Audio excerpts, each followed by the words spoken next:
আসসালামু আলাইকুম। তো তাই জন্যে বাসায় কিন্তু আমি নিজ হাতে মিষ্টি বানাবো, সেই রেসিপি আপনাদেরকে দেখাবো। তো তার জন্য আমি এই যে দুধের খিরসা বানিয়ে নিয়েছি।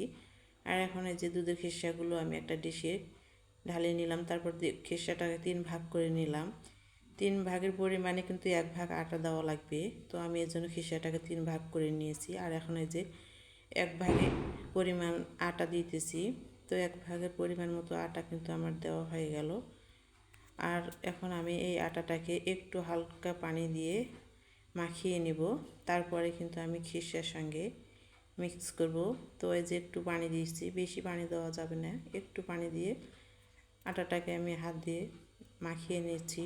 তো এভাবে করে আটাগুলো মাখানো হয়ে গেল। এখন আমি খিরসার সঙ্গে কিন্তু আটাগুলো মিক্স করব। শুকনো আটা যদি খিরসার সঙ্গে মাখানো যায় তাহলে কিন্তু একদম মিক্স হয় না, এজন্য আটাটাকে একটু পানি দিয়ে ভিজিয়ে তারপরে যে খিরসার সঙ্গে কিন্তু আমি মাখিয়ে নিচ্ছি। তো একদম ভালো মিহি করে যেন মিশ হয়ে যায় একদম খিরসার সঙ্গে আটাটা। তো এই যে একদম ভালো করে আমি মুথিয়ে নিলাম মাখিয়ে। আর এখন একটু বেকিং সোডা দিয়ে দিলাম। দেওয়ার পরও কিন্তু বেকিং সোডা দেওয়ার পর কিন্তু এই যে ভালোভাবে একটু মালিশ করে খিরসার সঙ্গে মেথি করে মাখিয়ে নিলাম, দিয়ে ডো তৈরি হয়ে গেল। এখন এই ডোটাকে আমি মিষ্টির শেপ দিয়ে দিচ্ছি। এভাবে লম্বা লম্বা করে পান্তুয়া মিষ্টির শেপ দিয়ে দিচ্ছি। তো এখন সবগুলো আমার মিষ্টিগুলো বানানো রেডি হয়ে গেল। এখন আমি মিষ্টিগুলো ভাজার পর্যায়ে চলে যাব। তার জন্য আগে আমি শিরা তৈরি করে নেব। শিরা তৈরি করার জন্য আমি বড় পাতিলে কিন্তু চিনি দিয়ে দিচ্ছি। চিনির পরিমাণ বেশি দিয়ে কিন্তু শিরাটাকে আগে তৈরি করে নেব। আর পানি দিয়ে দিলাম, আর কয়েকটা সাদা এলাচ দিয়ে দিলাম। তো এখন এদের শিরাটা কিন্তু আমি একটু বলক উঠে গেছে, আর একটু একটু লাল কালার করে শিরাটাকে তৈরি করে নেবো একটু আঠালো হলে। তো এই যে এভাবে করে শিরাটাকে বলকায়ে রেডি করে নেব মিষ্টি ঢোকানোর জন্য। তো এই যে দেখেন শিরাটা কিন্তু আমার একদম রেডি হয়ে গেল। আর আমি একটা গামলাতে কিন্তু শিরাগুলো ঢেলে দিলাম। এই গামলাতে কিন্তু আমি মিষ্টিগুলো ভেজে ভেজে শিরাতে ডুবাইয়ে দেবো। আর এখানে আমি কড়াই উঠে দিয়েছি, কড়াইতে কিন্তু তেল গরম করতে দিয়ে দিচ্ছি। তো এই তেলে কিন্তু আমি মিষ্টিগুলো ভেজে নেব, তারপরে কিন্তু শিরাতে ডুবাইয়ে দেবো।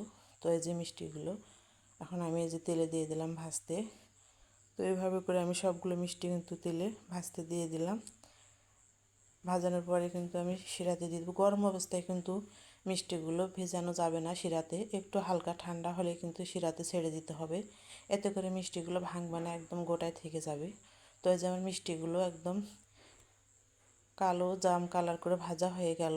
এখন আমি মিষ্টিগুলো একটু ঠান্ডা হয়ে গেছে। আর এখন আমি এই যে শিরাতে কিন্তু মিষ্টিগুলো ছেড়ে দিলাম।